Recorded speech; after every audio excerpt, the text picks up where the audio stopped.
Pärnu linnavolikogus on linnapea Kristen Woltenbergi ja linnavolikogu esimehe Andrei Korobeiniku vahel kriis. Nende vaheline tüli sai täielikult avalikuks eile, kui Pärnu linnapea Kristen Woltenberg lahkus ootamatult koalitsiooninõukogu koosolekult. Korobeiniku sõnul ei ole linnapea pidanud kinni kokkulepetest ning on venitanud tagasisidega. Murekoht tekkis siis, kui me tuletasime meelde, et linnapea vahetus on aasta lõpus, et see on EKRE koht. Kristel see nagu mõtte väga ei meeldinud, kuigi see kokkulepe meil oli sõlmitud siis, kui me eelmisel aastal leppisime koostööst. Ja ma saan aru, et psühholoogiliselt võib olla keeruline ära minna, aga poliitikas on kokkulepet ikkagi selline peamine valuuta, et kui sa proovid neid jooksvalt muuta, siis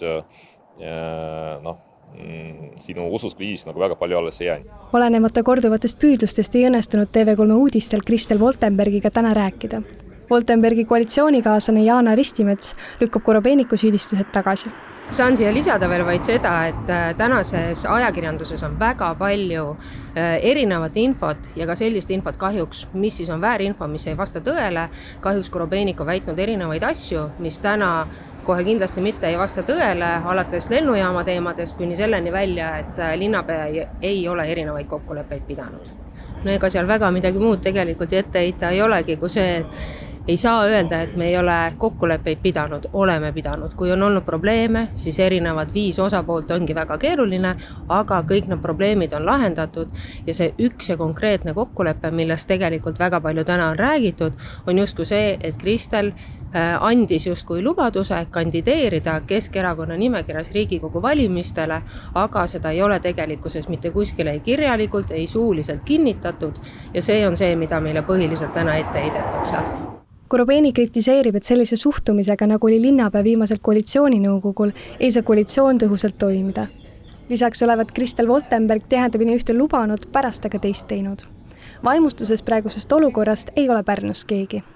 Jahe suvi ja köetakse seda kliimat Pärnus teistmoodi kuumaks, et juulikuu sees on need jutud meie hakkad suurema intensiivsusega jõudma, aga esimene indikatsioon oli kevadel, kui toimus Andrei Korobeiniku volikogu esimehe umbusaldamine, mille poolt hääletas ka osa tänase koalitsiooni liikmeid.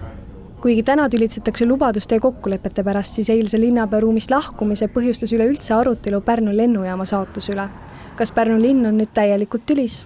Ja küsimus, mis saab edasi, ega hetkel ju linn juhtimata ei ole. Linnapea on täna oma ametipostil, täidab oma tööülesandeid, ilmselgelt on ta seal ka homme hommikul ja ka ülehomme hommikul.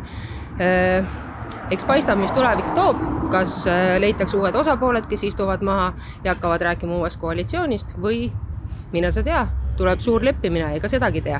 Seda ma väga ei näe, isegi kui see praegune koalitsioon jätkab, siis ta jätkab ikkagi eelnevalt kokku lepitud baasil ja see tähendab seda, et Kristel ikkagi järgmisel aastal ei ole enam linnapea.